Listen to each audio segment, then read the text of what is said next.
Arkadaşlar merhaba, Çınar Altı kanalına hoş geldiniz. Ben Taha. Şimdi size bugün 8 farklı fotoğraflı bilgiyle bilimsel hakikatler sunacağız. 1.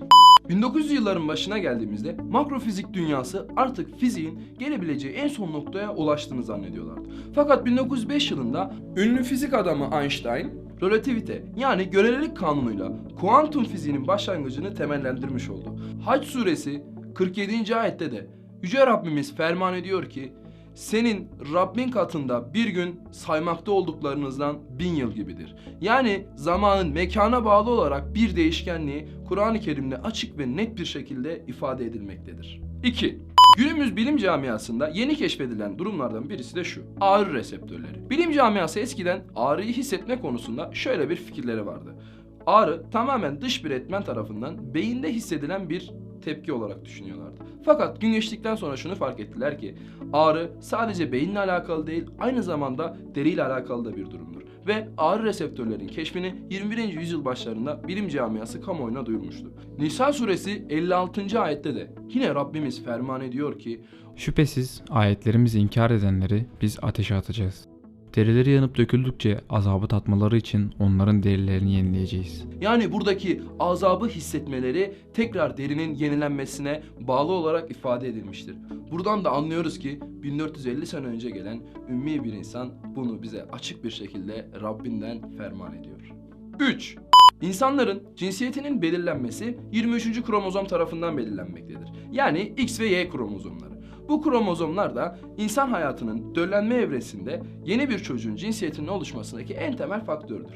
Ve böylelikle de Kur'an-ı Kerim'de erkek ve kadın terimlerine baktığımız zaman tekil halde tam tamına ayrı ayrı 23 kere geçtiğini fark ediyoruz. Sizce de çok enteresan bir hakikat değil mi?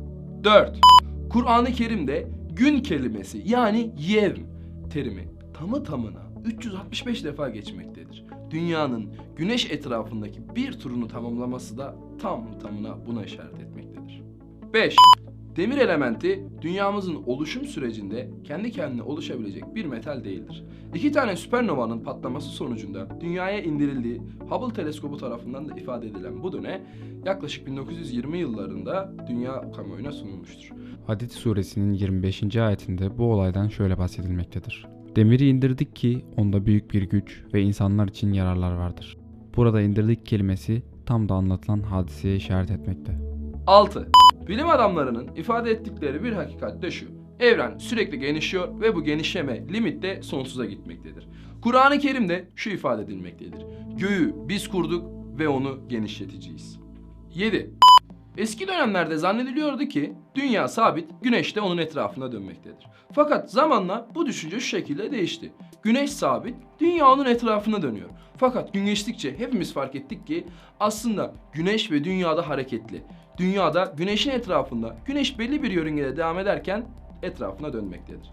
Zümer 5. ayette de Allah şunu ifade ediyor: geceyi gündüzün üstüne sarıyor ve gündüzü de gecenin üstüne sarıyor. Buradaki sarma ifadesi yani Arapça literatürdeki yükevviru başa sarık sarmak anlamındadır.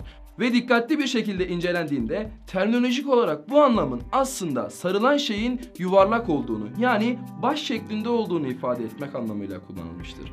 Aynı zamanda bu hakikat güneşin belli bir yörüngede aktığını ve dünyanın da onun etrafına döndüğünü mucizevari bir şekilde 1450 sene öncesinden ferman etmiş.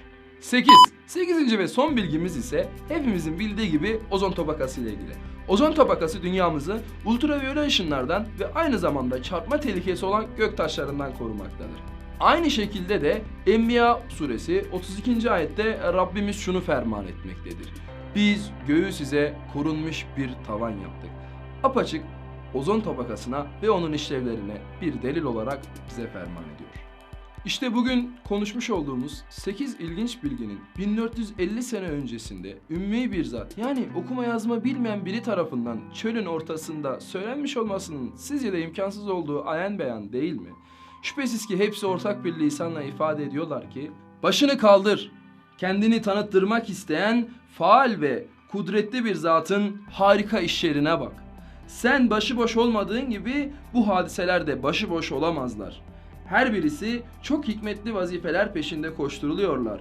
Bir müdebbiri hakim tarafından istihdam oluyorlar diye ihtar ediyorlar. Önümüzdeki hafta görüşmek üzere. Allah'a emanet olun.